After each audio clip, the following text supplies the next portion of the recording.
Isaiah chapter 11 and verses 10 to 16 say this: In that day the root of Jesse will stand as a banner for the peoples.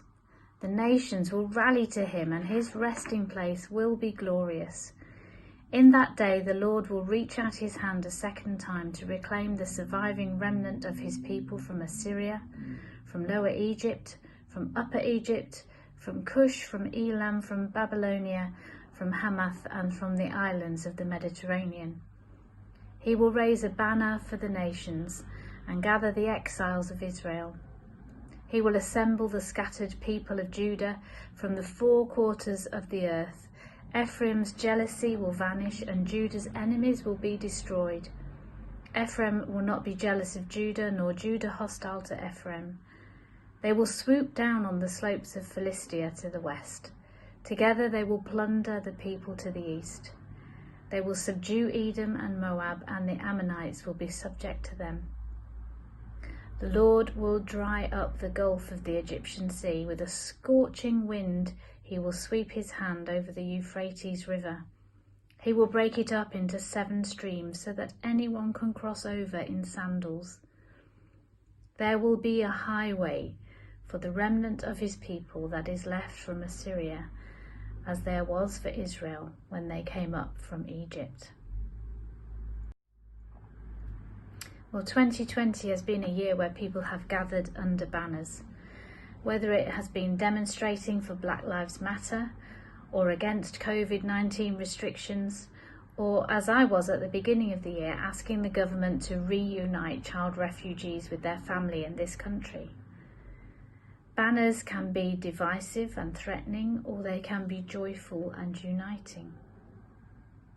Most of us at some point have found ourselves under a banner, even if it was just so that we knew we would be in the right place in an airport. And in this passage from Isaiah, the prophet speaks to his people of a banner that is coming, a person rather than an idea, that everyone can feel passionately about. This banner will not be divisive, rather he will gather all nations under himself. The banner represents a new coming together and belonging. Banners for the children of Israel were very important.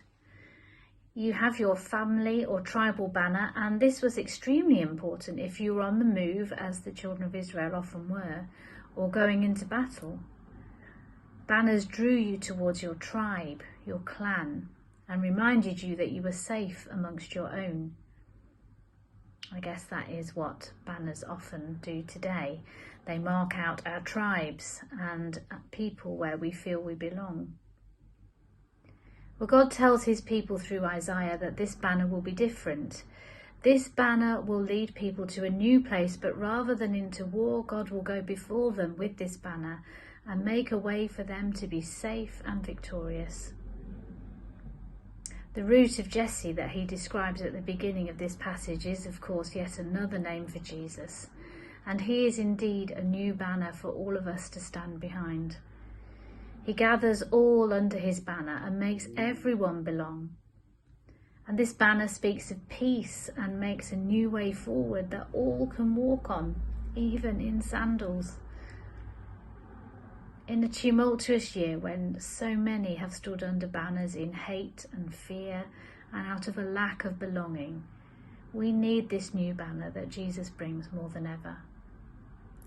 In another part of the Bible, the Song of Songs, the writer describes God's banner over us. He tells us that God invites us all to his banqueting table and that his banner over us is love. I pray that even in these dark and isolating times, that you will know this Advent that God's banner over you is love, and that Jesus wants to invite you to be part of his family and to his banqueting table.